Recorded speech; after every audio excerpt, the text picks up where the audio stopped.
ಕಿಸಾನ್ ವಾಣಿ.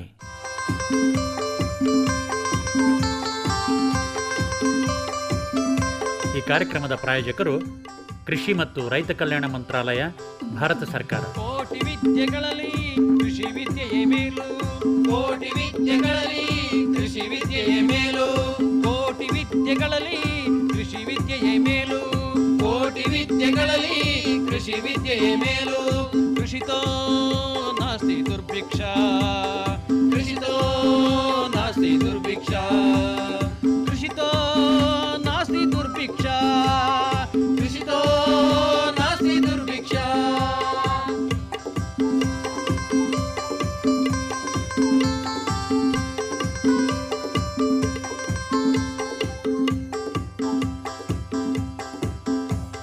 अरे अरे अरे क्या कर रहा है? इधर इधर इधर हम बोल रहे हैं तेरे बीजू का। उतला बोल रहा है? हाँ, पक्षियों से तो हम खेत को बचा लेते हैं, पर इन घातक रसायनों से कैसे बचाएं? मतलब? देख बेटा, तू जो ये अंधाधुंध रसायन मिलाता है ना, मिट्टी की सेहत बिगड़ने लगी है।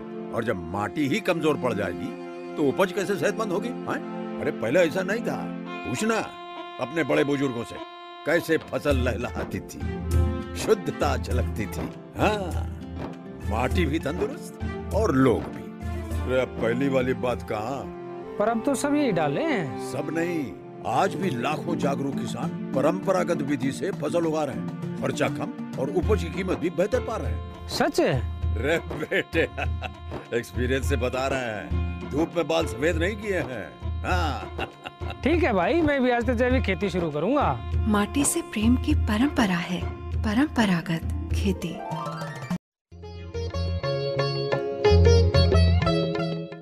ಆತ್ಮೀಯ ಕೇಳಿಗರೆ, ಇವತ್ತಿನ ಕಾರ್ಯಕ್ರಮದಲ್ಲಿ ಆಹಾರದ ಕಲಬೆರಕೆ ಮತ್ತು ಅದನ್ನು ಪತ್ತೆ ಹಚ್ಚುವಂಥ ವಿಧಾನಗಳ ಬಗ್ಗೆ ಮಾಹಿತಿಯನ್ನು ಮಾಡಿಕೊಡ್ತಾ ಇದ್ದಾರೆ ಬಾಗಲಕೋಟೆ ತೋಟಗಾರಿಕಾ ವಿಶ್ವವಿದ್ಯಾಲಯದ ಹಾವೇರಿ ಜಿಲ್ಲೆ ದೇವಿ ಹೊಸೂರಿನಲ್ಲಿರುವಂತಹ ತೋಟಗಾರಿಕಾ ಇಂಜಿನಿಯರಿಂಗ್ ಮತ್ತು ಆಹಾರ ತಂತ್ರಜ್ಞಾನ ಮಹಾವಿದ್ಯಾಲಯದಲ್ಲಿ ಆಹಾರ ತಂತ್ರಜ್ಞಾನ ಸಹಾಯಕ ಪ್ರಾಧ್ಯಾಪಕರಾದಂಥ ಡಾಕ್ಟರ್ ಜಿ ಮೋಹನ್ ನಾಯಕ್ ಅವರು. ನಮಸ್ಕಾರ ಡಾಕ್ಟರ್ ಮೋಹನ್ ನಾಯಕ್ ಅವರೇ. ಜಗದೀಶ್ ಅವರೇ ನಮಸ್ಕಾರ. ಡಾಕ್ಟರ್ ಮೋಹನ್ ನಾಯಕ್ ಅವರೇ, ಪ್ರಾರಂಭದಲ್ಲಿ ಈ ಆಹಾರದ ಕಲಬೆರಕೆ ಅಂದ್ರೆ ಏನು ಅಂತ ಸ್ವಲ್ಪ ಸರಳವಾಗಿ ಹೇಳ್ತೀರಾ? ಎಲ್ಲದಕ್ಕಿಂತ ಮುಖ್ಯವಾಗಿ ನಮಗೆ ಆಹಾರ ಒಂದು ಪ್ರಮುಖ ಸಾಧನವಾಗಿದೆ. ಹೌದು. ನಮ್ಮ ಸಂವಿಧಾನದಲ್ಲಿ ಆರ್ಟಿಕಲ್ 21ರ ಉಲ್ಲೇಖದ ಪ್ರಕಾರ ಸುರಕ್ಷಿತ ಮತ್ತು ಪೌಷ್ಟಿಕ ಆಹಾರದ ಹಕ್ಕು ಎಲ್ಲರಿಗೂ ಬೇಕಾಗಿದೆ. ಅದಕ್ಕೋಸ್ಕರವಾಗಿ ಸುರಕ್ಷಿತ ಆಹಾರ ಮತ್ತು ಪೌಷ್ಟಿಕ ಆಹಾರ ಎಲ್ಲರಿಗೂ ಒದಗಿಸೋದು ಕೂಡ ಬಹಳ ಪ್ರಾಮುಖ್ಯವಾಗಿದೆ. ಇಲ್ಲಿ ಪ್ರಮುಖವಾಗಿ ನಾವು ನೋಡ್ಬೇಕಂದ್ರೆ ಆಹಾರದ ಕಲಬೆರಕೆ. ಈಗ ದೈನಂದಿನ ದಿನಗಳಲ್ಲಿ ಏನಾಗ್ಬಿಟ್ಟಿದೆ, ಜನಸಂಖ್ಯೆ ಜಾಸ್ತಿ ಆಗಿದೆ, ಅದೇ ರೀತಿಯ ಆಹಾರದ ಒಂದು ಕೊರತೆನೂ ಕೂಡ ಜಾಸ್ತಿ ಆಗಿದೆ. ಅದಕ್ಕೋಸ್ಕರವಾಗಿ ಏನ್ ಮಾಡ್ತಾರೆ, ಶುದ್ಧವಾಗಿರುವಂತ ಆಹಾರದಲ್ಲಿ ಅದರ ಒಂದು ಮೂಲವನ್ನ ವಿರೂಪಗೊಳಿಸುವುದನ್ನ ನಾವೇನಂತೀವಿ ಆಹಾರದ ಕಲಬೆರಕೆ ಅಂತ ಹೇಳ್ತೇವೆ. ಸೊ ಅದರ ಮೂಲ ವಿರೂಪ ಅಂದ್ರೆ ಅದರ ಬಣ್ಣ ಅಥವಾ ಅದರ ವಾಸನೆಯಲ್ಲಿ ಅಥವಾ ಅದರ ರುಚಿಯಲ್ಲಿ ಅಥವಾ ಅದರ ಒಂದು ಪೋಷಕಾಂಶದಲ್ಲಿ ಬದಲಾವಣೆಯನ್ನ ಮಾಡೋದು. ಸೊ ಈ ಬದಲಾವಣೆಯ ಮೂಲ ಉದ್ದೇಶ ಇಷ್ಟೇ, ಇದು ವ್ಯಾಪಾರೀಕರಣ. ಆಹಾರದ ಕಲಬೆರಕೆ ಅಂದ್ರೆ ಸಂಕ್ಷಿಪ್ತವಾಗಿ ಹೇಳ್ಬೇಕಂದ್ರೆ ಅದರ ಒಂದು ಸತ್ವವನ್ನ ವಿರೂಪಗೊಳಿಸುವುದೇ ಆಹಾರದ ಕಲಬೆರಕೆ ಅಂತ ನಾವು ಆಡುಭಾಷೆಯಲ್ಲಿ ಹೇಳ್ಬೋದು. ಆಹಾರದ ಕಲಬೆರಕೆ ಬಗ್ಗೆ ತಾವು ಸರಳವಾಗಿ ಪರಿಚಯ ಮಾಡಿಕೊಟ್ರಿ. ಈ ಆಹಾರದ ಕಲಬೆರಕೆಯ ಇಂದಿನ ಸ್ಥಿತಿಗತಿಯ ಬಗ್ಗೆ ಸ್ವಲ್ಪ ಮಾಹಿತಿ ಮಾಡಿಕೊಡ್ತೀರಾ, ವಿವರಣೆಯನ್ನ ಕೊಡ್ತೀರಾ? ಸರ್, ನಿಮ್ಗೆಲ್ಲ ತಿಳಿದಿರುವ ಹಾಗೆ ವಿವಿಧ ಸುದ್ದಿ ವಾಹಿನಿಗಳಲ್ಲಾಗಿರ್ಬಹುದು ಅಥವಾ ಪತ್ರಿಕಾ ಮಾಧ್ಯಮದಲ್ಲಾಗಿರಬಹುದು ಒಂದಿಲ್ಲ ಒಂದೆರಡು ದಿನ ಮಾಹಿತಿಯನ್ನ ನಾವು ಕಾಣ್ತಾ ಇದ್ದೇವೆ. ಅಥವಾ ಹಾಲಿನಲ್ಲಾಗಿರ್ಬಹುದು ಅಥವಾ ಎಣ್ಣೆಗಳಲ್ಲಾಗಿರ್ಬಹುದು, ತರಕಾರಿಯಲ್ಲಾಗಿರ್ಬಹುದು, ಬೇಳೆಕಾಳುಗಳೆಲ್ಲ ಆಯ್ತು, ಅದೇ ರೀತಿ ಅನೇಕ ರೀತಿಯ ಪದಾರ್ಥಗಳಲ್ಲಾಗಿರ್ಬಹುದು ಒಂದಿಲ್ಲ ಇನ್ನೊಂದು ರೂಪದಲ್ಲಿ ಆಹಾರದ ಕಲಬೆರಕೆ ಪ್ರಮಾಣ ಜಾಸ್ತಿ ಆಗ್ತಾ ಇದೆ. ಈ ಒಂದು ಪ್ರಮಾಣ ನಾವು 2016ರಲ್ಲಿ ಹೋಲಿಸ್ಕೊಂಡ್ರೆ ಭಾರತೀಯ ಆರೋಗ್ಯ ಇಲಾಖೆ ಏನು ಗಣತಿಯನ್ನ ಮಾಡಿದೆ ಅದರ ಪ್ರಕಾರವಾಗಿ 2016 ಮತ್ತು 2017ರಲ್ಲಿ ಸುಮಾರು 23% ಆಹಾರ ಪ್ಯಾಕ್ ಆಗಿರಬಹುದು ಅಥವಾ ಪ್ಯಾಕ್ ಆಗದೇ ಇರುವಂತಹ ಪದಾರ್ಥಗಳಾಗಿರ್ಬಹುದು ಅವು ಕಲಬೆರಕೆ ಆಗಿವೆ. ಅದೇ ರೀತಿ ಭಾರತೀಯ ಆಹಾರ ಸುರಕ್ಷತಾ ಮಾನದಂಡಗಳ ಪ್ರಾಧಿಕಾರದ ಪ್ರಕಾರ ಕೆಲವೊಂದು ವಸ್ತುಗಳು ಹಾಲಾಗಿರ್ಬೋದು 92 ಪರ್ಸೆಂಟ್ ಅಡಲ್ಟ್ರೇಷನ್ ಆಗಿದೆ ಅಥವಾ ಕಲಬೆರಕೆ ಆಗಿದೆ ಅಂತ ಹೇಳಿ ಕೆಲವೊಂದು ರಾಜ್ಯಗಳಲ್ಲಿ ಕೂಡ ಅದು ರಿಪೋರ್ಟ್ ಆಗಿದೆ. ಅದೇ ರೀತಿ ಹಣ್ಣು ಮತ್ತು ತರಕಾರಿಗಳಾಗಿರ್ಬೋದು, ಮತ್ತೆ ಹಾಲಿನ ಉತ್ಪನ್ನಗಳಾಗಿರ್ಬೋದು, ಎಣ್ಣೆ ಮತ್ತೆ ಬೇಳೆಗಳು ಇವೆಲ್ಲವೂ ಆಗಿರ್ಬೋದು, ಈ ಒಂದು ಪ್ಯಾಕ್ಡ್ ಫುಡ್ ಅಲ್ಲಿ ಅದು ಯಥೇಚ್ಛವಾಗಿ ಆಗಿದೆ. ಈ ಕಲಬೆರಕೆ ಬೆಳೆಗಳನ್ನ ಬೆಳೆಯುವ ಹಂತದಲ್ಲಾಗಿರ್ಬೋದು ಅಥವಾ ಅವುಗಳನ್ನ ಸಂಸ್ಕರಣಾ ಹಂತದಲ್ಲಾಗಿರ್ಬೋದು ಅಥವಾ ಅದನ್ನ ವ್ಯಾಲ್ಯೂ ಎಡಿಷನ್ ಮಾಡುವಂತ ಹಂತದಲ್ಲಾಗಿರ್ಬೋದು, ಇದರ ಪ್ರಮಾಣ ದಿನದಿಂದ ದಿನಕ್ಕೆ ಹೆಚ್ಚಾಗಿದೆ ಅಂತ ಒಂದು ವರದಿ ಇದೆ. ಇನ್ನು ಈ ಆಹಾರವನ್ನ ಯಾವ್ಯಾವ ರೀತಿಯಲ್ಲಿ ಕಲಬೆರಕೆಯನ್ನ ಮಾಡಲಾಗತ್ತೆ ಅನ್ನೋದ್ರ ಬಗ್ಗೆ ಸ್ವಲ್ಪ ವಿವರಣೆಯನ್ನು ಕೊಡ್ತೀರಾ? ಆಹಾರದ ಒಂದು ಕಲಬೆರಕೆಯನ್ನ ನೋಡಿದಾಗ ಜನರಲ್ ಆಗಿ 5 ವಿವಿಧ ಭಾಗದಲ್ಲಿ ಕಲಬೆರಕೆಯನ್ನ ಮಾಡಲಾಗ್ತದೆ. ಅದರಲ್ಲಿ ಬಹುಮುಖ್ಯವಾಗಿ ಉದ್ದೇಶ ಪೂರ್ವಕವಾಗಿ ಮಾಡುವಂತಹ ಕಲಬೆರಕೆ ಕಾರಕಗಳು. ಉದ್ದೇಶ ಪೂರ್ವಕವಾಗಿ ಮಾಡೋದಕ್ಕೆ ಒಂದೇ ಒಂದು ಮುಖ್ಯ ಕಾರಣ ಏನಂದ್ರೆ ಅದು ಹೆಚ್ಚಿನ ಆದಾಯವನ್ನ ಗಳಿಸುವುದು. ಈಗ ಉದಾಹರಣೆಯಾಗಿ ಉತ್ಪನ್ನದ ಗುಣಮಟ್ಟ ಕಡಿಮೆ ಇದ್ದಾಗ ಆ ಉತ್ಪನ್ನಕ್ಕೆ ನಾವು ಇನ್ನು ಬೇರೆ ರೀತಿಯ ಉತ್ಪನ್ನಗಳನ್ನ ಸೇರಿಸಿ ರೂಪವನ್ನ ಹೆಚ್ಚು ಮಾಡಲು ಪ್ರಯತ್ನ ಮಾಡ್ತೇವೆ. ಅದು ಉದ್ದೇಶಕವಾಗಿ ಮಾಡ್ತೇವೆ. ಅಲ್ಲಿ ಕಲರ್ನ ಜಾಸ್ತಿ ಮಾಡಬಹುದು ಅಥವಾ ಪೋಷಕಾಂಶಗಳ ಗುಣಮಟ್ಟವನ್ನ ಜಾಸ್ತಿ ಮಾಡ್ಕೊಳ್ಬಹುದು ಅಥವಾ ಅದೇ ರೀತಿಗೆ ಈಗ ಬೇಳೆಕಾಳಿಗಳಿಗೆ ಕಲ್ಲು ಆಗಿರ್ಬಹುದು ಅಥವಾ ಸುಣ್ಣದ ಪೌಡರ್ ಅನ್ನ ಆಗಿರ್ಬಹುದು. ಅದೇ ರೀತಿಯ ವಿವಿಧ ಕಲಬೆರಕೆ ಕಾರಕಗಳನ್ನ ಉದ್ದೇಶಕ ಪೂರ್ವಕವಾಗಿ ಬಳಸಲಾಗುತ್ತೆ. ಅದನ್ನು ನಾವು ಉದ್ದೇಶಕ ಪೂರ್ವಕವಾಗಿ ಬಳಸುವ ಕಲಬೆರಕೆ ಕಾರಕಗಳಂತ ಹೇಳ್ತೇವೆ. ಇದು ಒಂದನೇದು. ಎರಡನೇದು, ಯಾವುದೇ ಒಂದು ಕ್ರಿಯೆಯನ್ನು ಮಾಡುವಾಗ ಅಥವಾ ಬೆಳೆಯನ್ನ ಬೆಳೆಸುವಾಗ ಅಥವಾ ಸಂಸ್ಕರಣೆ ಮಾಡುವಾಗ ಉದ್ದೇಶ ಪೂರ್ವಕವಲ್ಲದೆ ಅವೆಲ್ಲ ಉತ್ಪನ್ನದಲ್ಲಿ ಬಳಕೆಯಾಗುತ್ತೆ. ಉದಾಹರಣೆಗೆ ಹೇಳಬೇಕು ಅಂದ್ರೆ ನಾವೆಲ್ಲ ಬೆಳೆಯನ್ನ ಕೀಟಬಾಧೆಯನ್ನ ತಡೆಗಟ್ಟಲು ಅನೇಕ ರೀತಿಯ ಈ ಕೆಮಿಕಲ್ ಫರ್ಟಿಲೈಸರ್ಸ್ ಆಗಿರ್ಬಹುದು ಅಥವಾ ಬೇರೆ ರೀತಿಯ ಒಂದು ಸಂರಕ್ಷಕಗಳನ್ನ ನಾವು ಬಳಸ್ತೇವೆ. ಅಂದ್ರೆ ಮುಖ್ಯವಾಗಿ ಕೀಟನಾಶಕಗಳನ್ನ ಆಹಾರ ಧಾನ್ಯಗಳ ಸಂರಕ್ಷಣೆಗೆ ಬಳಸ್ಕೊಳ್ತೀವಿ. ಹೌದು, ಇದು ಅನ್ಇಂಟೆನ್ಷನಲ್ ಅಂತ ಹೇಳ್ತೀವಿ, ಇನ್ಸಿಡೆಂಟಲ್ ಅಥವಾ ಅದು ಉದ್ದೇಶವಿಲ್ಲ, ಉದ್ದೇಶಪೂರ್ವಕ ಅಲ್ಲ ಅವು. ಅದೇ ರೀತಿ ಬೆಳೆಯನ್ನ ಸಂರಕ್ಷಣೆ ಮಾಡಿರ್ತೀವಿ, ಅಲ್ಲಿ ಇಲಿ ಮತ್ತೆ ಕೀಟ ಬಾಧೆಗಳು ಆಗಿರ್ತವೆ. ಹೌದು, ಇಲಿ ಮತ್ತೆ ಇಲಿಯ ಕೂದಲಾಗಿರ್ಬಹುದು, ಅದರ ಮೂತ್ರ ಆಗಿರಬಹುದು ಅಥವಾ ಇನ್ನಿತರ ಪದಾರ್ಥಗಳಿಂದ ಏನಾಗುತ್ತೆ ನಮ್ಮ ಧಾನ್ಯಗಳಾಗಿರ್ಬಹುದು ಎಲ್ಲವೂ ಕೂಡ ಕಲಬೆರಕೆ ಆಗುತ್ತೆ. ಇಲಿಯ ಹಿಕ್ಕೆಗಳು ಕೂಡ ಅಲ್ಲಿ ಬೆರ್ತಿರ್ತವೆ. ಹೌದು ಸರ್, ಇಲಿಯ ಹಿಕ್ಕೆಯನ್ನು ಕೂಡ ಅದರಲ್ಲಿ ಬೆರ್ತಿರುತ್ತೆ. ಮತ್ತೆ ಅದೇ ರೀತಿಯ ಕೆಲವೊಂದು ಹುಳಗಳು ಸತ್ತ ಮೇಲೂ ಕೂಡ ಅದರೆಲ್ಲ ಕಾಲಾಗಿರ್ಬೋದು, ಕೈ ಆಗಿರ್ಬೋದು, ಮತ್ತೆ ಉಳಿದ ಯಾವುದೇ ರೀತಿಯ ದೇಹದ ಭಾಗಗಳು ಅವು ಕೂಡ ಆ ಒಂದು ಪದಾರ್ಥದಲ್ಲಿ ಸೇರ್ಕೊಂಡಾಗ ಅದು ಉದ್ದೇಶ ಪೂರ್ವಕವಾಗಿ ನಾವು ಅದನ್ನ ಬಳಸಿರೋದಿಲ್ಲ, ಬಟ್ ಯಾವುದೋ ಒಂದು ಸಂರಕ್ಷಣೆಯಲ್ಲಿ ಅದು ಕೀಟ ಬಾಧೆಯನ್ನ ಆದಾಗ ಈ ರೀತಿ ತೊಂದರೆಗಳು ಉಂಟಾಗುತ್ತೆ. ಹಾಗೆ ಮೂರನೆಯದು ಹೇಳೋದು ಅಂದ್ರೆ ಸ್ವಾಭಾವಿಕವಾಗಿ ಬರುವಂತಹ ಕಲಬೆರಕೆ ಕಾರಕಗಳು. ಸ್ವಾಭಾವಿಕವಾಗಿ ಬರುವಂತಹ ಕಲಬೆರಕೆ ಕಾರಕಗಳು ಅಂದ್ರೆ ಕೆಲವೊಂದು ಬೇಳೆಗಳಾಗಿರ್ಬಹುದು, ಕೆಲವೊಂದು ಹಣ್ಣು ಮತ್ತು ತರಕಾರಿಗಳಾಗಿರಬಹುದು, ಅದರಲ್ಲಿ ಆಂಟಿ ನ್ಯೂಟ್ರಿಷನಲ್ ಫ್ಯಾಕ್ಟರ್ಸ್ ಅಂತ ಇರ್ತವೆ. ಸೊ ಈ ಆಂಟಿ ನ್ಯೂಟ್ರಿಷನಲ್ ಫ್ಯಾಕ್ಟರ್ಸ್ ಏನಾಗುತ್ತೆ ಅಂದ್ರೆ ನಮ್ಮ ದೇಹದಲ್ಲಿ ಬೇರೆ ರೀತಿಯ ಪೋಷಕಾಂಶಗಳನ್ನ ಒದಗಿಸಲು ಇವೇನು ಮಾಡ್ತವೆ, ಇವು ತಡೆಗಟ್ಟುತ್ತೆ. ಕ್ಯಾಲ್ಸಿಯಂ ಬೇಕು ಅಥವಾ ನಮ್ಮಲ್ಲಿ ಐರನ್ ಬೇಕು. ಈ ಐರನ್ ಅಥವಾ ಬೇರೆ ರೀತಿಯ ಪೋಷಕಾಂಶಗಳನ್ನ ದೇಹದಲ್ಲಿ ಹೀರ್ಕೊಳ್ಳುವ ಒಂದು ಪ್ರಯತ್ನವನ್ನ ಅವು ತಡೆಗಟ್ಟುತ್ತೆ. ಅದಕ್ಕೋಸ್ಕರವಾಗಿ ಇವು ಕೆಲವೊಂದು ಅಣಬೆ ಆಗಿರ್ಬಹುದು, ಇದರಲ್ಲೆಲ್ಲ ನ್ಯಾಚುರಲ್ ಆಗಿರುವಂತಹ ಟಾಕ್ಸಿನ್ಸ್ ಗಳು ಯಥೇಚ್ಛವಾಗಿ ಕಂಡು ಬರುತ್ತೆ. ಅದಕ್ಕೋಸ್ಕರವಾಗಿ ಯಾವುದೇ ರೀತಿ ಬೇಳೆಕಾಳುಗಳನ್ನಾಗಿರ್ಬಹುದು ಅಥವಾ ಕೆಲವೊಂದು ತರಕಾರಿಗಳನ್ನ ನಿಯಮಿತವಾಗಿ ಅವುಗಳನ್ನ ಕುದಿಸಿ ತಿನ್ನೋದ್ರಿಂದ ಈ ಒಂದು ಟಾಕ್ಸಿನ್ಸ್ ಗಳನ್ನ ನಾವು ಹೊರಹಾಕಬಹುದು. ಅಥವಾ ಕಾಳುಗಳನ್ನ ನೆನೆಸಿ ತಿನ್ನೋದ್ರಿಂದ ಅಥವಾ ಕಾಳುಗಳನ್ನ ಬಿಸಿ ಗಾಳಿಯಲ್ಲಿ ಇದನ್ನ ರೋಸ್ಟ್ ಮಾಡೋದ್ರಿಂದ ಕೂಡ ಸ್ವಾಭಾವಿಕವಾಗಿ ಬರುವಂತಹ ಕಲಬೆರಕೆ ಕಾರಕಗಳನ್ನ ನಾವು ತಡೆಗಟ್ಟಬಹುದು. ಇನ್ನು ನಾಲ್ಕನೇದು ಲೋಹ ಮಿಶ್ರಿತ ಕಲಬೆರಕೆ ಕಾರಕಗಳು ಅಂತ ಹೇಳ್ತೀವಿ. ಇಲ್ಲಿ ಏನಂದ್ರೆ ಯಾವುದೇ ರೀತಿಯ ಲೋಹವನ್ನ ಇಲ್ಲಿ ಬಳಸೋದಿಲ್ಲ, ಆದ್ರೆ ಇಲ್ಲಿ ಏನಾಗುತ್ತೆ ಅಂದ್ರೆ ಹೆವಿ ಮೆಟಲ್ಸ್ ಅಂತ ಹೇಳ್ತೀವಿ. ಲೋಹ ಮೆಟಲ್ಸ್ ಅಂದ್ರೆ ನಾವು ಬಳಸುವಂತಹ ನೀರು, ಬಹುಮುಖ್ಯವಾಗಿ ನಾವು ಕೃಷಿಗೆ ಬಳಸುವಂತ ನೀರು ಚರಂಡಿಯ ನೀರಿನ ಜೊತೆಗೆ ಸೇರಿಸಿ ಅಥವಾ ಇಂಡಸ್ಟ್ರಿಯಿಂದ ಬರುವಂತಹ ನೀರಿನ ಜೊತೆಗೆ ಸೇರಿ ಇದು ಕಲುಷಿತ ಆಗಿದೆ. ಈ ಕಲುಷಿತವಾದಂತಹ ನೀರು ಹೇರಳ ಪ್ರಮಾಣದಲ್ಲಿ ಪಾದರಸ ಆಗಿರಬಹುದು, ಮತ್ತೆ ಇನ್ನಿತರ ರೀತಿ ಆರ್ಸೆನಿಕ್ ಆಗಿರಬಹುದು, ಅದೇ ರೀತಿ ಕೆಮಿಕಲ್ ಕಾರಕ ಸಂರಕ್ಷಕಗಳು ಅತಿ ಹೆಚ್ಚು ಪ್ರಮಾಣದಲ್ಲಿ ನೀರಲ್ಲಿದೆ. ನೀರನ್ನ ನಾವು ಸಂಸ್ಕರಣೆಗೆ ಬಳಸೋದ್ರಿಂದ ಅಥವಾ ಹಣ್ಣು ಮತ್ತು ತರಕಾರಿಗಳನ್ನ ಶುಚಿತ್ವಕ್ಕೆ ಬಳಸೋದ್ರಿಂದ ಏನಾಗುತ್ತೆ, ಇವು ಆ ಒಂದು ಹಣ್ಣು ಮತ್ತು ತರಕಾರಿಗಳ ಮೇಲೆ ಅತಿ ಹೆಚ್ಚು ಪರಿಣಾಮಕಾರಿಯಾಗಿ ಇರುತ್ತೆ ಅಂತ ಹೇಳಿ ಈ ಒಂದು ಲೋಹಕಾರಕ ಕಲಬೆರಕೆ ವಸ್ತುಗಳು ಕೂಡ ಈ ಗ್ರೂಪ್ ಅಲ್ಲಿ ಇದೆ. ಮತ್ತೆ ಕೊನೆಯದಾಗಿ 5ನೇ ಭಾಗವಾಗಿ ಅಂತ ಪ್ಯಾಕೇಜಿಂಗ್ ಕಲಬೆರಕೆ ಕಾರಕಗಳು. ಅಂದ್ರೆ ಯಾವುದೇ ಒಂದು ವಸ್ತುವನ್ನ ನಾವು ತುಂಬಾ ದಿನಗಳ ಶೇಖರಣೆಯನ್ನು ಮಾಡಬೇಕು ಅಂದಾಗ ನಾವು ಅದನ್ನ ವಿವಿಧ ರೀತಿಯ ಪ್ಯಾಕೇಜಿಂಗ್ ಅನ್ನ ಬಳಸ್ತೇವೆ. ಅದು ಗ್ಲಾಸ್ ಆಗಿರ್ಬಹುದು ಅಥವಾ ಪ್ಲಾಸ್ಟಿಕ್ ಆಗಿರ್ಬಹುದು, ಅದೇ ರೀತಿಯ ಕಾಗದ ಆಗಿರಬಹುದು. ಕಾಗದದಲ್ಲೂ ಕೂಡ ಅನೇಕ ರೀತಿಯ ಕಾಗದಗಳನ್ನ ಬಳಸ್ತೇವೆ. ಗ್ಲೇಸಿನ್ ಅಂತ ಬಳಸ್ತೇವೆ, ಅದಕ್ಕೆ ಬಟರ್ ಪೇಪರ್ ಅಂತಾನು ಹೇಳ್ತೇವೆ.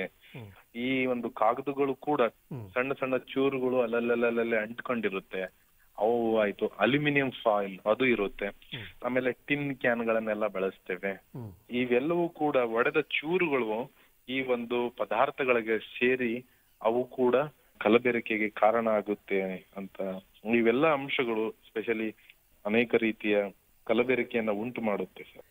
ತಾವು ಯಾವ್ಯಾವ ರೀತಿಯಾಗಿ ಆಹಾರದ ಕಲಬೆರಕೆ ಆಗಬಹುದು ಅನ್ನೋದ್ರ ಬಗ್ಗೆ ಹೇಳಿದ್ರಿ.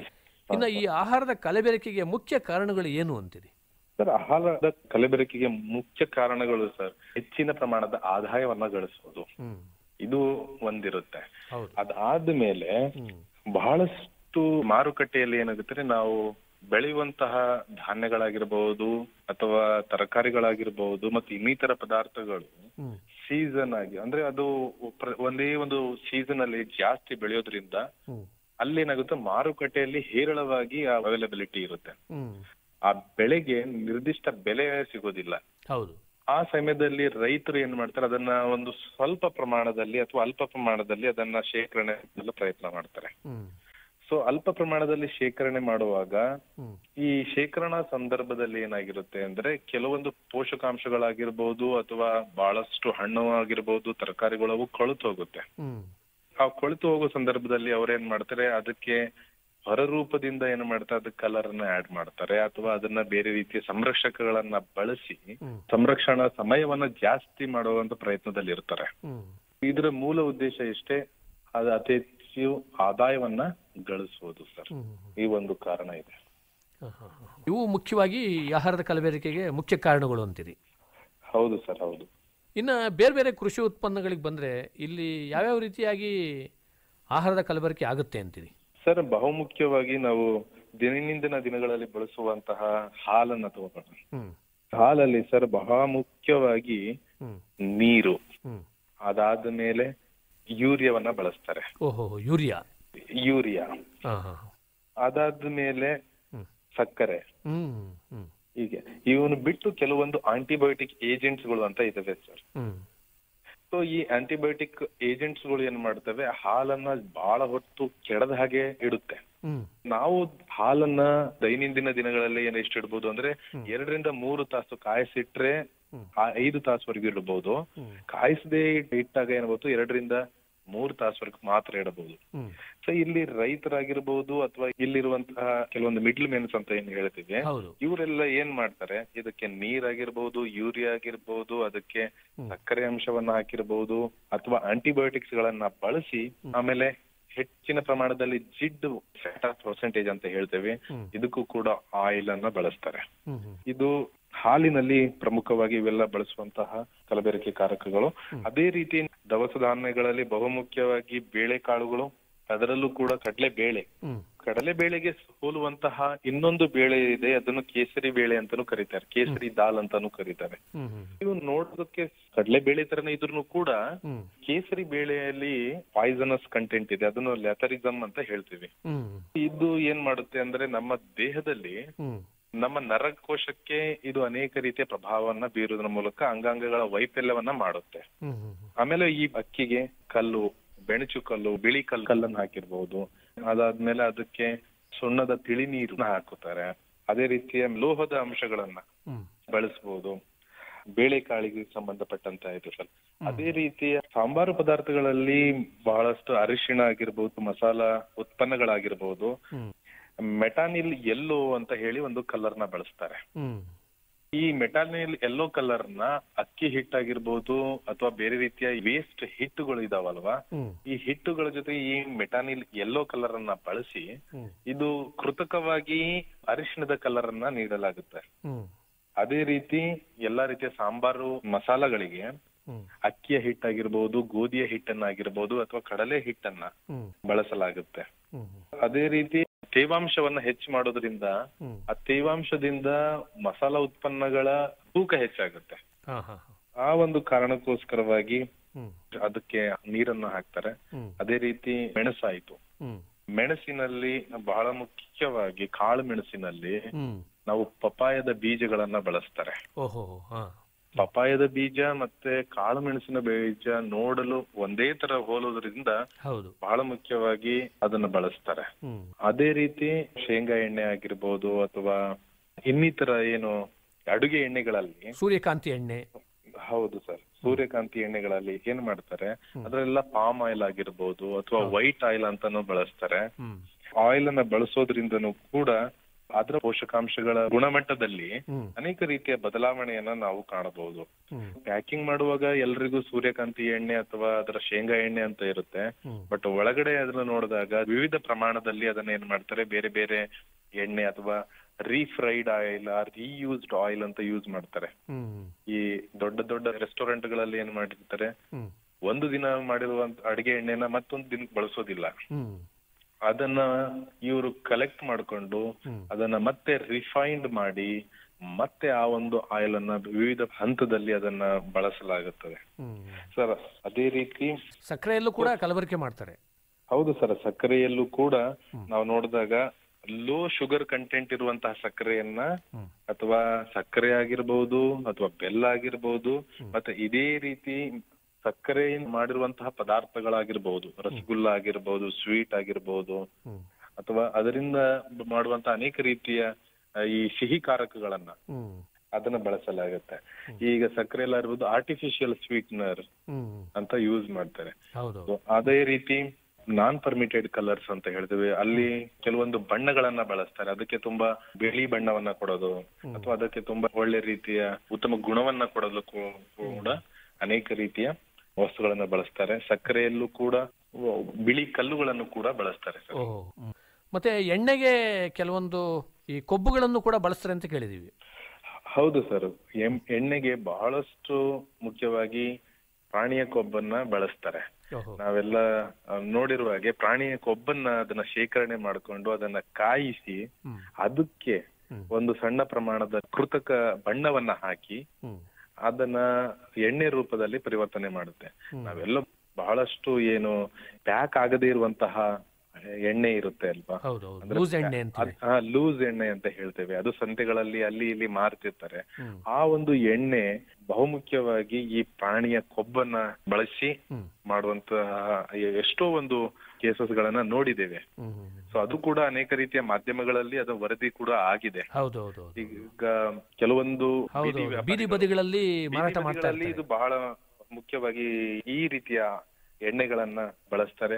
ಅದೇ ರೀತಿಯ ಬೇಕರಿ ಉತ್ಪನ್ನಗಳ ಒಂದು ಇದರಲ್ಲೂ ಕೂಡ ಅಲ್ಲೆಲ್ಲ ಪಪ್ಸ್ ಆಗಿರಬಹುದು ಮತ್ತೆ ಇನ್ನೀ ರೀತಿಯ ಉತ್ಪನ್ನಗಳಲ್ಲಿ ಸೊ ಈ ಕಡಿಮೆ ವೆಚ್ಚದಲ್ಲಿ ಸಿಗುವಂತಹ ಎಣ್ಣೆಯನ್ನ ಬಳಸ್ತಾರೆ ಸರ್. ಹೌದೌದು, ಅಂದ್ರೆ ಈ ಪಾಮ್ ಆಯಿಲ್ ಅಂತಾರಲ್ಲ, ಪಾಮ್ ಆಯಿಲ್ ಅನ್ನ ಬೇರೆ ಹೆಚ್ಚು ಬೆಲೆ ಬಾಳುವಂತ ಎಣ್ಣೆಗಳಿಗೂ ಕೂಡ ಬೆರೆಸ್ತಾರೆ ಅಂತಾನೂ ಒಂದು ಮಾತಿದೆ.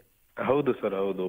ಈಗ ಪಾಮ್ ಆಯಿಲ್ ನ ಬೆಲೆ ಕಡಿಮೆ ಇರೋದ್ರಿಂದ ಕೂಡ ಯಥೇಚ್ಛವಾಗಿ ನಾವು ಶೇಂಗಾ ಎಣ್ಣೆ ಆಗಿರ್ಬೋದು ಅಥವಾ ಕೆನೋಲಾ ಆಯಿಲ್ ಅಂತ ಇರುತ್ತೆ ಅದರಲ್ಲಿ ಮತ್ತೆ ವಿವಿಧ ರೀತಿಯ ಹೆಚ್ಚು ಬೆಲೆ ಇರುವಂತಹ ಎಣ್ಣೆಗಳಲ್ಲಿ ಇದನ್ನ ಬಳಸಿ ಆ ಒಂದು ಎಣ್ಣೆಯ ರೂಪವನ್ನ ಅವ್ರಿಗೆ ರೂಪಗೊಳಿಸ್ತಾರೆ.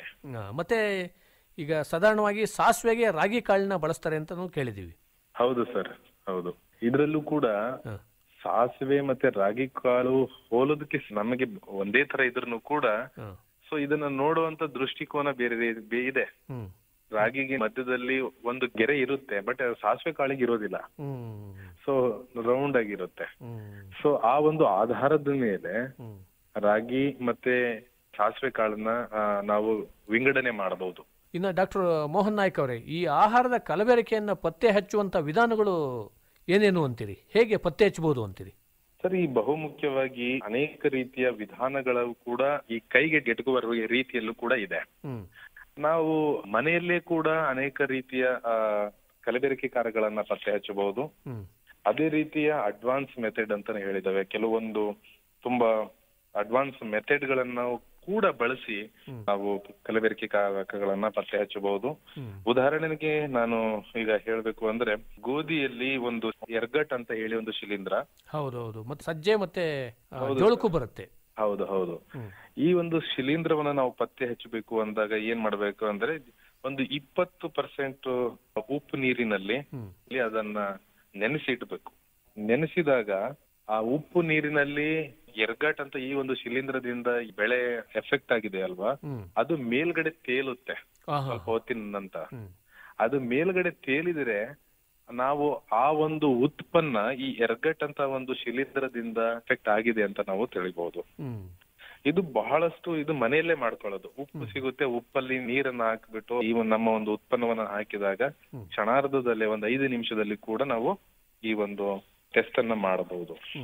ಸೊ ಅದೇ ರೀತಿ ಹಾಲು, ಯಥೇಚ್ಛವಾಗಿ ಹಾಲು ಎಲ್ಲರೂ ಮನೆಯಲ್ಲೂ ಬಳಸ್ತಾರೆ.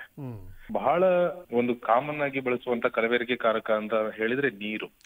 ಅದರ ಜೊತೆಗೆ ಸಕ್ಕರೆಯನ್ನ ಬಳಸ್ತೇವೆ, ಸ್ಟಾರ್ಚ್ ಅಂತ ಹೇಳ್ತೇವೆ. ಈ ಸುಲಭವಾಗಿ ಯಾವ ರೀತಿ ಹಾಲಿನಲ್ಲಿ ನಾವು ನೀರನ್ನ ಬೆರೆಸಿದೆ ಅಂತ ತಿಳಿಬಹುದು ಅಂದ್ರೆ, ಒಂದು ತಟ್ಟೆಯನ್ನ ನಾವು ಭಾಗಶಃವಾಗಿ ಬೆಂಡ್ ಮಾಡಿಡ್ಬೇಕು. ಅದಕ್ಕೆ ಇಲ್ಲಾಂದ್ರೆ 2 ಹನಿ ಹಾಲನ್ನ ಬಿಡಬೇಕು. ಸೊ ಹಾಲನ್ನ ನಾವು ಆ ತಟ್ಟೆಯಲ್ಲಿ ಬಿಡುವಾಗ ಅದು ಈಗ ಜರಿಯಾಗಿ ಹರಿಯುತ್ತದು. ಆ ಜರಿಯಾಗಿ ಹರಿಯುವಾಗ ಹಾಲು ಯಾವುದೇ ರೀತಿಯ ದಾರಿ ಮೀನ್ಸ್ ಮಾರ್ಕ್ ಅನ್ನು ಅದನ್ನು ಬಿಟ್ಕೊಂಡು ಹೋದ್ರೆ ಆಗ ಏನಂತಾರೆ, ನಾವು ಫ್ರೆಶ್ ಮಿಲ್ಕ್ ಇದೆ, ಅದರಲ್ಲಿ ಯಾವುದೇ ರೀತಿಯ ನೀರನ್ನ ಹಾಕಿಲ್ಲ ಅಂತ. ಅದು ಯಾವುದೇ ರೀತಿಯ ಮಾರ್ಕ್ ಅನ್ನ ಬಿಟ್ಟಿಲ್ಲ ಅಂತ ಹೇಳಿದ್ರೆ, ಅಥವಾ ಯಾವುದೇ ರೀತಿಯ ಒಂದು ಹೆಜ್ಜೆ ಗುರುತು ಅಲ್ಲಿ ಇಲ್ಲ ಅಂತ ಹೇಳಿದಾಗ ಅಲ್ಲಿ ನೀರಿನಾಂಶ ಹೆಚ್ಚಿ ಆದಾಗ ಏನಾಗುತ್ತೆ ಅಂದ್ರೆ, ಅಲ್ಲಿ ಯಾವುದೇ ರೀತಿಯ ಗುರುತುಗಳು ಮೂಡೋದಿಲ್ಲ. ಅದಕ್ಕೋಸ್ಕರವಾಗಿ ಆ ಗುರುತುಗಳನ್ನ ಆಧಾರವನ್ನ ಇಟ್ಟುಕೊಂಡು ನಾವು ಹಾಲು ನೀರಿನೊಂದಿಗೆ ಮಿಶ್ರಣವಾಗಿದೆ ಇಲ್ಲ ಅನ್ನೋದನ್ನ ಕಂಡುಹಿಡಿಯಬಹುದು. ಅದೇ ರೀತಿ ಟೀ ಲೀವ್ಸ್ ಆಗಿರಬಹುದು. ಇಲ್ಲಿ ಟೀ ಲೀವ್ಸ್ ಅನ್ನ ಸರ್ ಬಹಳ ಮುಖ್ಯವಾಗಿ ಏನ್ ಮಾಡ್ತೀವಿ ಅಂದ್ರೆ, ನಾವೆಲ್ಲ ಟಿಶ್ಯೂ ಪೇಪರ್ ನ ಯೂಸ್ ಮಾಡ್ತೇವೆ ಅಲ್ವಾ. ಈ ಟಿಶ್ಯೂ ಪೇಪರ್ ಅಲ್ಲಿ ಈ ನೆನೆಸಿರುವಂತಹ ಟೀ ಲೀವ್ಸ್ ನ ಟಿಶ್ಯೂ ಪೇಪರ್ ಅಲ್ಲಿ ಹೀಗೆ ಜಸ್ಟ್ ಉಜ್ಜಿದಾಗ ಯಾವುದೇ ರೀತಿಯ ಕಲರ್ ಅದಕ್ಕೇನಾದ್ರೂ ಅಂಟ್ಕೊಳ್ತು ಅಂದ್ರೆ ನಾವು ಈಸಿಯಾಗಿ ಅದನ್ನ ಕಲಬೆರಕೆ ಆಗಿದೆ ಅಂತ ಕಂಡುಹಿಡಿಬಹುದು. ಯಾಕಂದ್ರೆ ಟಿಶ್ಯೂ ಪೇಪರ್ ಮೇಲ್ಗಡೆ ಇರುವಂತಹ ಒಂದು ಬಣ್ಣದ ಆಧಾರದ ಮೇಲೆ ಕಲಬೆರಕೆ ಆಗಿದೆ ಅನ್ನೋದನ್ನು ಕೂಡ ನಾವು ಕಂಡುಹಿಡಿಬಹುದು. ಮತ್ತೆ ಇನ್ನೊಂದು ಮುಖ್ಯವಾಗಿ ಅಂದ್ರೆ ಕಾಫಿಯಲ್ಲಿ ಹುಣಸೆ ಬೀಜ ಮತ್ತೆ ಈ ಚಿಕೋರಿ ಬೀಜ ಅಂತಾನು ಹೇಳ್ತೇವೆ. ಸೊ ಈಗಿರುವಂತಹ ಕಾಫಿಯಲ್ಲಿ ಕೂಡ ವಿವಿಧ ಪ್ರಮಾಣದಲ್ಲಿ ಚಿಕೋರಿ ಮತ್ತೆ ಈ ಕಾಫಿಯನ್ನ ಬಳಸ್ತಾರೆ. ಬಟ್ ಕಾಫಿಯಲ್ಲಿ ಚಿಕೋರಿಯ ಪ್ರಮಾಣ ಯಥೇಚ್ಛವಾಗಿರುತ್ತೆ. ಸೊ ಆ ಒಂದು ಇದು ಕಾರಣಕ್ಕೋಸ್ಕರವಾಗಿ ಚಿಕೋರಿ ಆಗಿರ್ಬಹುದು, ಹುಣಸೆ ಹಣ್ಣಿನ ಬೀಜ ಆಗಿರ್ಬಹುದು, ಇವನನ್ನ ಪತ್ತೆ ಹಚ್ಚಲು ಏನ್ ಮಾಡ್ತಾರೆ, ಇದನ್ನು ಕೂಡ ಟಿಶ್ಯೂ ಪೇಪರ್ ಅಲ್ಲಿ ಕಾಫಿ ಪೌಡರ್ ನ ಇಟ್ಟು ಇದನ್ನ ಏನ್ ಮಾಡ್ತೀವಿ, ಪೊಟ್ಯಾಷಿಯಂ ಹೈಡ್ರೋಕ್ಲೋರೈಡ್ ಜೊತೆಗೆ ನೀರನ್ನ ಸಿಂಪಡಣೆ ಮಾಡ್ಲಾಗುತ್ತೆ. ಸೊ ಈ ನೀರನ್ನ ಸಿಂಪಡಣೆ ಮಾಡುವಾಗ ಈ ಬ್ರೌನ್ ಕಲರ್ ನಾವು ಕಾಣಬಹುದು ಅದ್ರ ಮೇಲೆ. ಈಗ ಏನೋ ಚಿಕೋರಿ ಬೀಜ ಏನಾದ್ರು ಇದ್ರೆ ಅದ್ರ ಮೇಲೆ ಕಾಫಿ ಬೀನ್ಸ್ ಅಥವಾ ಕಾಫಿ ಪೌಡರ್ ನ ಎಡ್ಜ್ ಅಲ್ಲಿ ನಮ್ಗೆ ಏನಾಗುತ್ತೆ, ಬ್ರೌನ್ ಕಲರ್ ಬಣ್ಣವನ್ನ ನಾವು ಕಾಣಬಹುದು, ಬೂದು ಬಣ್ಣ ಅಂತ ಹೇಳ್ತೀವಲ್ವ ಆ ರೀತಿ. ಅದೇ ರೀತಿ ಚಿಕೋರಿ ಬೀಜ ಅದೇ ನೀರಿನಲ್ಲಿ ಒಂದು ಪೊಟ್ಯಾಸಿಯಂ ಹೈಡ್ರೋಕ್ಲೋರೈಡ್ ಅಂತಹ ನೀರಿನಲ್ಲಿ ನಾವು ನೆನೆಸಿದಾಗ ಕಾಫಿ ಬೀಜ ಮೇಲ್ಗಡೆ ತೇರುತ್ತೆ, ಅದೇ ರೀತಿಯಾಗಿ ಈ ಚಿಕೋರಿ ಬೀಜಗಳು ಎಲ್ಲ ಕೆಳಗಡೆ ಸೆಟ್ಲ್ ಆಗುತ್ತೆ, ಅದೆಲ್ಲ ಕೆಳಗಡೆ. ಹೌದು. ಸೊ ಈ ಒಂದು ಆಧಾರದ ಮೇಲೆ ಕಾಫಿ ಬೀಜದಲ್ಲಿ ಹುಣಸೆ ಬೀಜ ಆಗಿರ್ಬಹುದು ಅಥವಾ ಚಿಕೋರಿ ಬೀಜವನ್ನ ಬಳಸಲಾಗಿದೆ ಅಂತಾನು ಕೂಡ ಹೇಳ್ಬಹುದು. ಅದೇ ರೀತಿ ಅಡುಗೆ ಎಣ್ಣೆ ಬಹಳ ಮುಖ್ಯವಾಗಿ.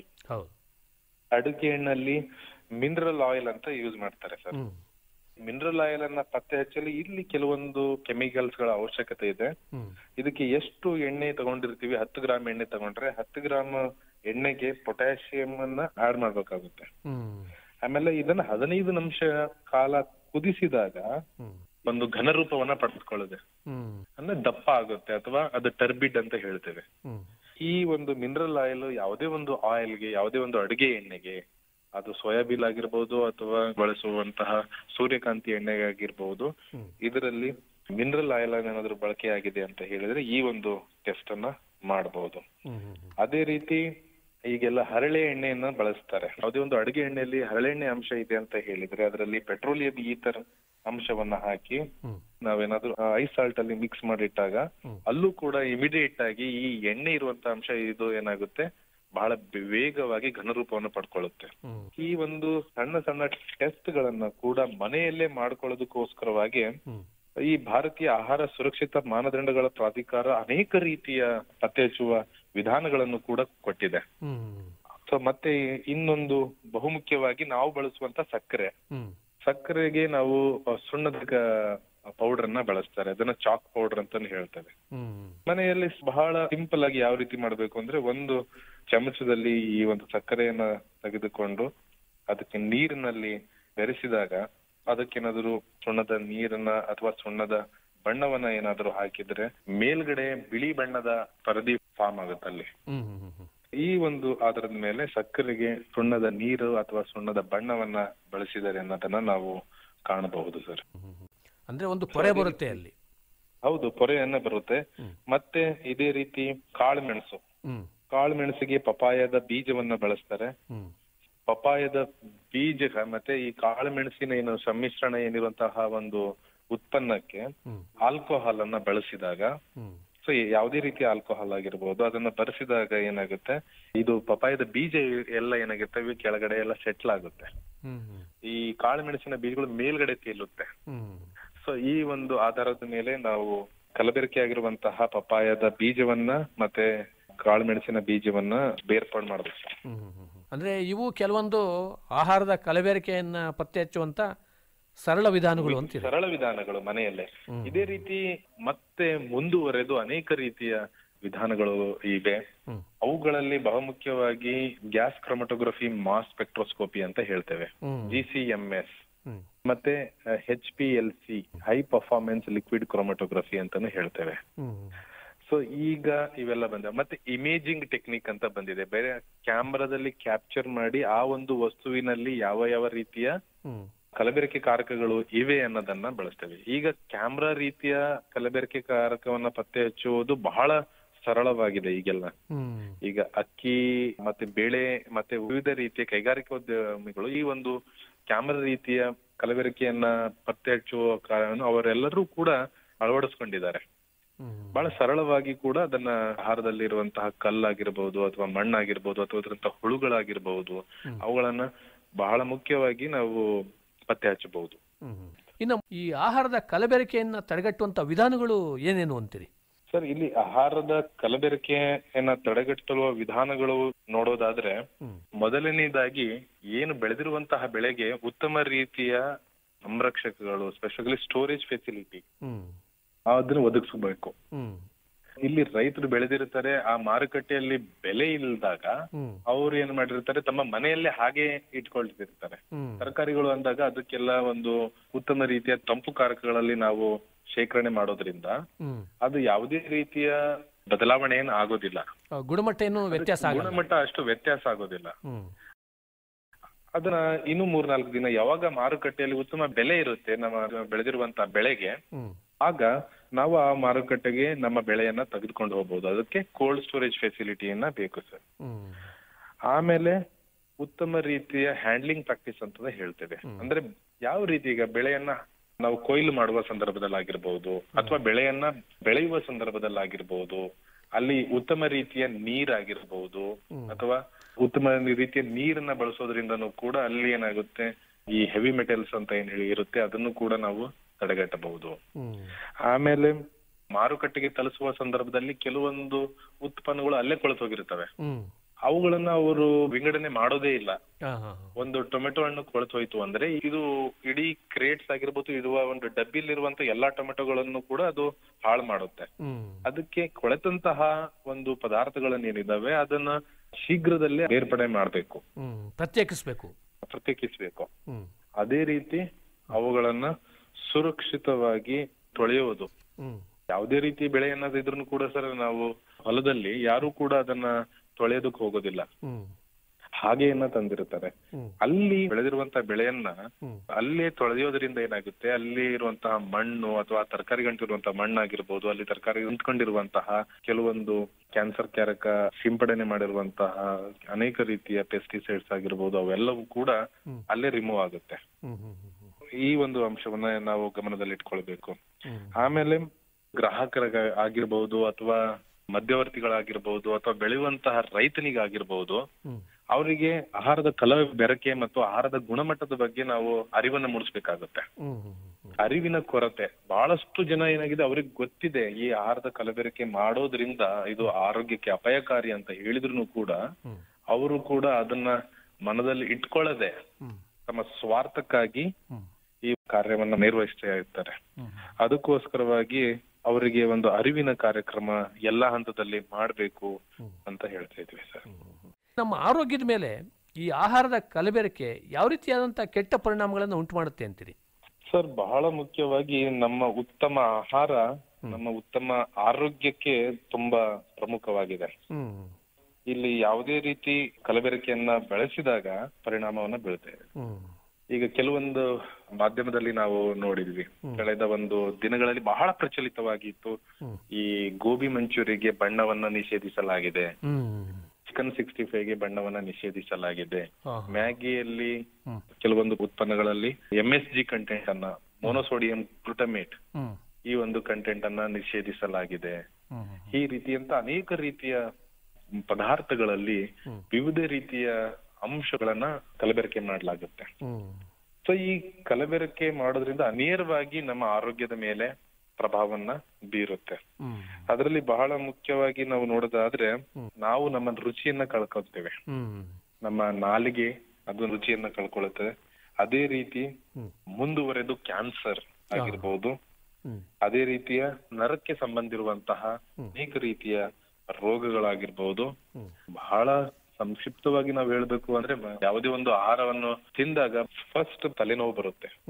ತಲೆನೋವಾಗಿರಬಹುದು, ಅಥವಾ ರೀತಿ ನಮ್ಗೆ ವಾಂತಿ ಆಗಿರಬಹುದು, ಅಥವಾ ಬೇದಿ ಆಗಿರಬಹುದು, ಆಮೇಲೆ ಅದೇ ರೀತಿಯ ತಲೆ ಸುತ್ತು ಬರಬಹುದು, ಆಮೇಲೆ ನಮಗೆ ಲಿವರ್ ಮತ್ತೆ ಈ ಕಿಡ್ನಿ ಸಂಬಂಧಿತ ಕಾಯಿಲೆಗಳು ಜಾಸ್ತಿ ಆಗುತ್ತೆ. ಅದೇ ರೀತಿ ಕೆಲವು ಸರಿ ಇದು ಮುಂದುವರೆದು ಹಾರ್ಟ್ ಅಟ್ಯಾಕ್ ಆಗುವಂತ ಚಾನ್ಸಸ್ ಕೂಡ ಜಾಸ್ತಿ ಇದೆ. ಅದಾದ್ಮೇಲೆ ಹೆಣ್ಣು ಮಕ್ಕಳಲ್ಲಿ ಕೆಲವೊಂದು ಸಾರಿ ಯಾರು ಗರ್ಭಿಣಿಯರು ಇರ್ತಾರೆ ಅವರಿಗೂ ಕೂಡ ಅಬಾರ್ಷನ್ ಆಗುವಂತಹ ಚಾನ್ಸಸ್ ಗಳಿದೆ. ಆಮೇಲೆ ನಮ್ಮ ಮೆದುಳು ನಿಷ್ಕ್ರಿಯ ಆಗುವಂತಹ ಚಾನ್ಸಸ್ ಇದೆ. ನಮ್ಮ ರೋಗ ನಿರೋಧಕ ಶಕ್ತಿಯು ಕೂಡ ಕುಂದು ಹೋಗುತ್ತೆ. ಅದಕ್ಕೆ ಬಹಳಷ್ಟು ಆಹಾರದಲ್ಲಿ ಒಂದು ಸ್ಟ್ಯಾಂಡರ್ಡ್ ಅಂತ ಹೇಳಿರ್ತೀವಲ್ಲ, ಆ ಒಂದು ಪ್ರಮಾಣದಲ್ಲಿ ಯಾವುದೇ ರೀತಿಯ ಬಣ್ಣಗಳಾಗಿರ್ಬಹುದು ಅಥವಾ ಸಂರಕ್ಷಣೆಗಳನ್ನ ಆಡ್ ಮಾಡಿರೋದಿಲ್ಲ. ಅದಕ್ಕಿಂತ ಯಥೇಚ್ಛ ಪ್ರಮಾಣದಲ್ಲಿ ಆಡ್ ಮಾಡಿರೋದ್ರಿಂದ ಅವು ನೇರವಾಗಿ ನಮ್ಮ ಆರೋಗ್ಯಕ್ಕೆ ಪರಿಣಾಮಕಾರಿಯಾಗಿದೆ. ಅದೇ ರೀತಿ ಕೊನೆಯಾಗಿ ಸಾವು ಕೂಡ ಸಂಭವಿಸಬಹುದು ಅಂತ ವರದಿ ಕೂಡ ಇದೆ. ಅನೇಕ ರೀತಿಯಲ್ಲಿ ನಾವು ನೋಡಿ, ಈ ಮದುವೆ ಮತ್ತು ಇನ್ನಿತರ ಕಾರ್ಯಕ್ರಮಗಳಲ್ಲಿ ನಾವು ನೋಡಿದಾಗ 50 ಜನ ಕಲುಷಿತ ಆಹಾರ ತಿಂದು ತೀರ್ಕೊಂಡ್ರು ಅನ್ನೋ ಅನೇಕ ವರದಿಗಳನ್ನ ನಾವು ನೋಡಿದೀವಿ. ಇವೆಲ್ಲ ಅಂಶಗಳನ್ನ ಪರಿಣಾಮ ನೋಡ್ಕೊಂಡ್ರೆ ನಮ್ಮ ಆಹಾರ ಅದರ ಒಂದು ಗುಣಮಟ್ಟ ಚೆನ್ನಾಗಿ ಇದ್ದಾಗ ಉತ್ತಮ ಆರೋಗ್ಯ ಚೆನ್ನಾಗಿ ಇರುತ್ತೆ ಅಂತ ಹೇಳ್ಬೋದು ಸರ್. ಇನ್ನು ಈ ಆಹಾರದ ಕಲಬೆರಕೆಯ ವಿರುದ್ಧ ಏನೇನು ಕಾನೂನುಗಳಿದಾವೆ, ಏನೇನು ಶಿಕ್ಷೆ ಆಗುತ್ತೆ ಅಂತೀರಿ? ಸರ್, ಆಹಾರದ ಕಲಬೆರಕೆ ವಿರುದ್ಧ 1954ರಲ್ಲೇ ಪ್ರಿವೆನ್ಷನ್ ಆಫ್ ಫುಡ್ ಅಡಲ್ಟ್ರೇಷನ್ ಅಂತ ಹೇಳಿ ಒಂದು ಕಾನೂನನ್ನ ತರಲಾಗುತ್ತೆ. ಸೊ ಈ 1954ರಿಂದ 2006ರವರೆಗೆ ಹಲವಾರು ಕಾನೂನುಗಳನ್ನ ಭಾರತ ಸರ್ಕಾರ ಮತ್ತೆ ಕರ್ನಾಟಕ ಸರ್ಕಾರ ತಂದಿದೆ. ಇದರ ಮುಖ್ಯ ಉದ್ದೇಶ ಎಷ್ಟೇ, ಸುರಕ್ಷಿತ ಮತ್ತು ಪೌಷ್ಟಿಕ ಆಹಾರವನ್ನ ಎಲ್ರಿಗೂ ಒದಗಿಸ್ಬೇಕು ಅನ್ನೋದು ಅಂತ. 2016ರ ಮೊದಲು ಕಾನೂನುಗಳು ಹೇಗಿದ್ವು ಅಂದ್ರೆ, ಒಂದು ಉತ್ಪನ್ನಕ್ಕೆ ಒಂದೊಂದು ಕಾನೂನು ಅಂತ ಇತ್ತು. ಉದಾಹರಣೆಗೆ ಹೇಳ್ಬೇಕು ಅಂದ್ರೆ, ಮೀನು ಮತ್ತು ಮೊಟ್ಟೆ ಆಗಿರ್ಬೋದು ಅಥವಾ ಇನ್ನಿತರ ಪದಾರ್ಥಗಳಿಗೆ ಒಂದು ಕಾನೂನು ಅಂತ ಇತ್ತು, ಮೀಟ್ ಫುಡ್ ಪ್ರಾಡಕ್ಟ್ ಆರ್ಡರ್ ಅಂತ ಇತ್ತು. ಅದೇ ರೀತಿ ಅಡುಗೆ ಎಣ್ಣೆಗೆ ಬೇರೆ ರೀತಿಯ ಕಾನೂನು ಇತ್ತು. ಅದೇ ರೀತಿ ಈ ಹಣ್ಣುಗಳಿಗೆ ಬೇರೆ ರೀತಿಯ ಕಾನೂನು. 2006 ನಂತರ ಭಾರತ ಸರ್ಕಾರ ಮೊದಲನೇ ಬಾರಿಗೆ ಏನ್ ಮಾಡುತ್ತೆ, ಭಾರತೀಯ ಆಹಾರ ಸುರಕ್ಷತಾ ಮಾನದಂಡಗಳ ಪ್ರಾಧಿಕಾರ ಅಂತ ಹೇಳಿ ಶುರು ಮಾಡ್ತದೆ. FSSAI ಅಂತ ಕರಿತೀವಿ. ಈ FSSAI ಅನೇಕ ರೀತಿಯ ಒಂದು ಕಾರ್ಯಕ್ರಮಗಳನ್ನ ಈ ಕಲಬೆರಕೆಯನ್ನ ತಡೆಗಟ್ಟುವ ನಿಟ್ಟಿನಲ್ಲಿ ಅನೇಕ ರೀತಿಯ ಕಾರ್ಯಕ್ರಮಗಳನ್ನ ಹಮ್ಮಿಕೊಂಡಿದೆ ಸರ್. ಅದರಲ್ಲಿ ಬಹುಮುಖ್ಯವಾಗಿ ತನ್ನ ಒಂದು ಜಾಲತಾಣಗಳಲ್ಲಿ ಮತ್ತೆ ಸೋಷಿಯಲ್ ಮೀಡಿಯಾ ಅಂತ ಜಾಲತಾಣಗಳಲ್ಲಿ ಅನೇಕ ರೀತಿಯ ಸಣ್ಣ ವಿಡಿಯೋಗಳನ್ನ, ಅದು ಚಿತ್ರಣಗಳನ್ನ, ಅದು ಯಾವ ರೀತಿ ಅಡಲ್ಟ್ರೇಷನ್ ತಡೆಗಟ್ಟಬಹುದು ಅನ್ನೋದನ್ನು ಕೂಡ ಅದು ಚಿಕ್ಕ ತುಣುಕು ವಿಡಿಯೋಗಳನ್ನ ಅದು ಹಂಚಿಕೊಳ್ಳಿದೆ. ಆಮೇಲೆ ಫುಡ್ ಸೇಫ್ಟಿ ಮ್ಯಾಜಿಕ್ ಬಾಕ್ಸ್ ಅಂತ ಒಂದು ಯೋಜನೆ ಇದೆ. ಈ ಫುಡ್ ಸೇಫ್ಟಿ ಮ್ಯಾಜಿಕ್ ಬಾಕ್ಸ್ ಇಂದ ಜನರಿಗಾಗಿರ್ಬೋದು ಅಥವಾ ಯಾರು ಈ ಸಂಸ್ಕರಣೆ ಮತ್ತು ಆಹಾರ ಉದ್ಯಮದಲ್ಲಿ ತೊಡಗಿರುವಂತಹ ಜನರಿಗೆ ಅಡಲ್ಟ್ರೇಷನ್ ಅನ್ನ ಮಾಡೋದ್ರಿಂದ ಯಾವ ರೀತಿ ಅನಾನುಕೂಲ ಆಗುತ್ತೆ ಅನ್ನೋದ್ರ ಬಗ್ಗೆ ಒಂದು ಕ್ರೀಡೆ ಟೈಪ್.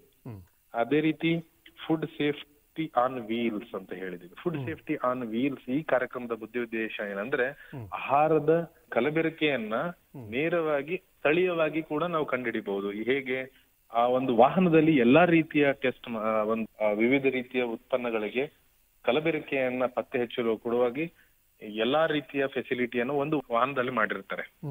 ಈ ವಾಹನವನ್ನ ಹಳ್ಳಿಗಳಲ್ಲೂ ತಗೊಂಡು ಹೋಗ್ಬಹುದು ಅಥವಾ ಪೇಟೆಗಳಲ್ಲೂ ತಗೊಂಡು ಹೋಗ್ಬಹುದು ಅಥವಾ ಎಲ್ಲಿ ಈ ರೀತಿ ಕಲಬೆರಕೆಯ ಪ್ರಕರಣಗಳನ್ನ ಪತ್ತೆ ಹಚ್ಚಬಹುದು ಅಂತೀರಿ? ಹೌದು ಸರ್. ಅದನ್ನ ಅಲ್ಲಿಂದ ಸ್ಯಾಂಪಲ್ ನ ತಗೊಬಂದು ಇಲ್ಲಿ ಲ್ಯಾಬ್ ಅಲ್ಲಿ ಒಂದು ಪ್ರಯೋಗಾಲಯಗಳಲ್ಲಿ ಟೆಸ್ಟ್ ಮಾಡೋದಕ್ಕಿಂತ ಎಲ್ಲಿ ಈ ಪ್ರಕರಣಗಳು ಇದ್ದಾವೆ ಅಲ್ಲಿಯೇ ನಮ್ಮ ಒಂದು ಲ್ಯಾಬ್ ಅನ್ನ ತಗೊಂಡು ಹೋಗ್ಬಹುದು. ಸೊ ಅಲ್ಲಿ ಆ ಲ್ಯಾಬ್ ಅಂದ್ರೆ ಈ ಪ್ರಯೋಗಾಲಯವನ್ನ ಏನ್ ಮಾಡಿರ್ತಾರೆ, ಒಂದು ಯಂತ್ರದ ಮೇಲೆ ಒಂದು ಬಸ್ ಅಲ್ಲಿ ಅದನ್ನ ಅಥವಾ ಆ ಯಂತ್ರದ ಮೇಲೆ ಅದನ್ನ ತಗೊಂಡೋಗಿರ್ತಾರೆ. ಸೊ ಅದೇ ರೀತಿ ಇದೆ. ಅದೇ ರೀತಿಯ ಫುಡ್ ಸೇಫ್ಟಿ ಗೈಡ್ ಬುಕ್ ಅಂತ ಕೊಡ್ತಾರೆ. ಫುಡ್ ಸೇಫ್ಟಿ ಗೈಡ್ ಬುಕ್ ಅಂತ ಒಂದು ಪುಸ್ತಕದಲ್ಲಿ ಆಹಾರದ ಕಲಬೆರಕೆ ಯಾವ್ಯಾವ್ದು ಕಲಬೆರಕೆ ಕಾರಕಗಳಿದಾವೆ, ಆ ಒಂದು ಕಲಬೆರಕೆ ಕಾರಕವನ್ನ ಮನೆಯಲ್ಲಿಯೇ ನೀವು ಯಾವ ರೀತಿ ಪತ್ತೆ ಹಚ್ಚಬಹುದು ಅನ್ನೋದಕ್ಕೆ ಸಣ್ಣ ಪ್ರಯೋಗಾಲಯದ ಪತ್ತೆ ಹಚ್ಚುವ ವಿಧಾನಗಳ ಬಗ್ಗೆ ಸಂಕ್ಷಿಪ್ತವಾಗಿ ಅಲ್ಲಿ ವಿವರಣೆಯನ್ನ ನೀಡಿದೆ. ಇದು ಕೇಂದ್ರ ಸರ್ಕಾರ ಆಗಿರ್ಬೋದು, ಅದೇ ರೀತಿ ಮತ್ತೆ ರಾಜ್ಯ ಸರ್ಕಾರ ಜನರಿಗೆ ಮತ್ತೆ ಗ್ರಾಹಕರಿಗೆ ಅನೇಕ ರೀತಿಯ ಪ್ರಯೋಜನವನ್ನ ಪಡೆಯಲು ಈ ಎಲ್ಲಾ ಯೋಜನೆಗಳನ್ನ ಅನುಷ್ಠಾನವನ್ನ ತೆಗೆದುಕೊಂಡಿದೆ. ಸೊ ಇದನ್ನ ಮುಂದುವರೆದು ನಾವು ಈ ಒಂದು ಆಹಾರದ ಕಲಬೆರಕೆಯಲ್ಲಿ ಯಾವ ರೀತಿಯ ಶಿಕ್ಷೆ ಮತ್ತೆ ಕಾನೂನುಗಳಿವೆ ಅಂತ ನೋಡಿದಾಗ ಯಾವುದೇ ಒಂದು ಕಲಬೆರಕೆ ಕಾರಕಗಳು ನಮ್ಮ ಜೀವಕ್ಕೆ ಜೀವವನ್ನ ತೆರುವಂತಹ ಒಂದು ಏನಾದ್ರೂ ಕಲಬೆರಕೆ ಕಾರಕಗಳು ಇದ್ರೆ ಅವರಿಗೆ 2 ಲಕ್ಷದವರೆಗೆ ಅವರಿಗೆ ಪೆನಾಲ್ಟಿಯನ್ನ ಹಾಕ್ಬಹುದು, ದಂಡವನ್ನ ಹಾಕ್ಬಹುದು. ಅದೇ ರೀತಿ 3 ವರ್ಷದವರೆಗೆ ಜೈಲನ್ನು ಕೂಡ ನಾವು ಕಳಿಸಬಹುದು. ಮತ್ತೆ ಇನ್ನು ಕೆಲವೊಂದು ಕಲಬೆರಕೆ ಕಾರಕಗಳು ಜೀವವನ್ನ ಇವು ಯಾವ ಆರೋಗ್ಯಕ್ಕೆ ಪರಿಣಾಮಕಾರಿಯಾಗಿರುತ್ತೆ ಅಂತವ್ರಿಗೂ ಕೂಡ 2 ಲಕ್ಷದವರೆಗೆ ಪೆನಾಲ್ಟಿಯನ್ನ ಹಾಕಬಹುದು ಅಂತ ಹೇಳ್ತೇವೆ. ಇದು ಯಾವ ರೀತಿಯ ಕೇಸ್ ಎಷ್ಟು ಸೀರಿಯಸ್ ಇದೆ ಅನ್ನೋದ್ರ ಬಗ್ಗೆ ಪರಿಣಾಮವನ್ನ ತೆಗೆದುಕೊಂಡು ಇವನ್ 10 ಲಕ್ಷದವರೆಗೆ ನಾವು ದಂಡವನ್ನ ಹಾಕಬಹುದು. ಆತ್ಮೀಯ ಕೇಳಿಗರೆ, ತಮಗೆ ಈ ಆಹಾರದ ಕಲಬೆರಕೆ ಬಗ್ಗೆ, ಆಹಾರದ ಕಲಬೆರಕೆಯನ್ನು ಪತ್ತೆ ಹಚ್ಚೋದ್ರ ಬಗ್ಗೆ ಮತ್ತು ಇದನ್ನು ತಡೆಗಟ್ಟೋದ್ರ ಬಗ್ಗೆ ಇನ್ನೂ ಹೆಚ್ಚಿನ ಮಾಹಿತಿ ಬೇಕಾಯಿತು ಅಂದರೆ ಡಾಕ್ಟರ್ ಜಿ ಮೋಹನ್ ನಾಯಕ್ ಅವರನ್ನು ಅವರ ಮೊಬೈಲ್ ದೂರವಾಣಿ ಸಂಖ್ಯೆಯಲ್ಲೂ ಕೂಡ ಸಂಪರ್ಸ್ಬೋದು. ದೂರವಾಣಿ ಸಂಖ್ಯೆ ಹೀಗಿದೆ: 8072357166. ದೂರವಾಣಿ ಸಂಖ್ಯೆಯನ್ನು ಮತ್ತೊಮ್ಮೆ ಕೇಳಿ: 8072357166. ತುಂಬ ಸಂತೋಷ ಡಾಕ್ಟರ್ ಮೋಹನ್ ನಾಯಕ್ ಅವರೇ, ತಾವಿದುವರೆಗೂ ನಮ್ಮ ಕೇಳುಗರಿಗೆ ಈ ಆಹಾರದ ಕಲಬೆರಕೆ ಅಂದ್ರೇನು, ಈ ಆಹಾರದ ಕಲಬೆರಕೆಯನ್ನು ಹೇಗೆ ಪತ್ತೆ ಹಚ್ಚಬಹುದು ಅನ್ನೋದ್ರ ಬಗ್ಗೆ ಸಾಕಷ್ಟು ವಿವರವಾಗಿ ಮಾಹಿತಿ ಮಾಡಿಕೊಟ್ಟಿದ್ದೀರಾ. ನಿಮಗೆ ತುಂಬ ಧನ್ಯವಾದಗಳು. ನಮಸ್ಕಾರ. ಧನ್ಯವಾದಗಳು ಸರ್. ನಮಸ್ಕಾರ. ಇವರನ್ನು ಸಂದರ್ಶಿಸಿದವರು PM ಜಗದೀಶ್. ಪ್ರಧಾನಮಂತ್ರಿ ಕಿಸಾನ್ ಮಾನ್ಧನ್ ಯೋಜನೆ ಸಿಗುವುದು ಪೆನ್ಷನ್ನ ಆಸರೆಯು, ಆಗದು ನಿರಾಸರೆ ಇನ್ನು. ಸಿಗುವುದು ಸಂತಸದ ಕ್ಷಣವು, ಕಳೆಯುವುದು ಸುಖದಿಂದ ವೃದ್ಧಾಪ್ಯ ರಕ್ಷಿತ ಆಗುವ ಅನ್ನದಾತ, ಸುರಕ್ಷಿತ ಆಗುವ ಅನ್ನದಾತ. ಪ್ರಧಾನಮಂತ್ರಿ ಕಿಸಾನ್ ಮಾನ್ಧನ್ ಯೋಜನೆಯಿಂದ ಲಘು ಮತ್ತು ಸಣ್ಣ ಹಿಡುವಳಿದಾರ ರೈತರ ಭವಿಷ್ಯವಾಗುತ್ತೆ ಸುರಕ್ಷಿತ. 60 ವರ್ಷ ವಯಸ್ಸಾದ ನಂತರ 3,000 ರೂಪಾಯಿಗಳ ಮಾಸಿಕ ಪೆನ್ಷನ್ ಖಚಿತ. 55ರಿಂದ 200 ರೂಪಾಯಿಗಳ ಮಾಸಿಕ ಶುಲ್ಕ ನೀಡಿ 18ರಿಂದ 40 ವರ್ಷ ತನಕ ರೈತರು ಪ್ರವೇಶಿಸಬಹುದು. ಈ ಅಂಶದಾನ ಯೋಜನೆಯಲ್ಲಿ ಸರ್ಕಾರ ನೀಡುತ್ತದೆ ಸಮಪಾಲು ಕೊಡುಗೆ. ಎಲ್ಲ ರೈತ ಬಾಂಧವರು ಈ ಸೇವೆಯ ಪ್ರಯೋಜನಕ್ಕಾಗಿ ಜನಸೇವಾ ಕೇಂದ್ರಕ್ಕೆ ಹೋಗಿ ಉಚಿತವಾಗಿ ತಮ್ಮ ಹೆಸರನ್ನು ನೋಂದಾಯಿಸಿಕೊಳ್ಳಿ. ಪ್ರಧಾನಮಂತ್ರಿ ಕಿಸಾನ್ ಮಾನ್ಧನ್ ಯೋಜನೆ ಅನ್ನದಾತರ ಪರಿಶ್ರಮಕ್ಕಾಗಿ ಈಗ ಪೆನ್ಷನ್ನಿಂದ ಅವರ ಮನೆ ಸುರಕ್ಷಿತ. ಕೃಷಿ ಮತ್ತು ರೈತ ಕಲ್ಯಾಣ ಖಾತೆ ಭಾರತ ಸರ್ಕಾರದ ವತಿಯಿಂದ ಜನಹಿತಕ್ಕಾಗಿ ಜಾರಿ. ಇದುವರೆಗೆ ಕಿಸಾನ್ ವಾಣಿ ಕೇಳಿದಿರಿ.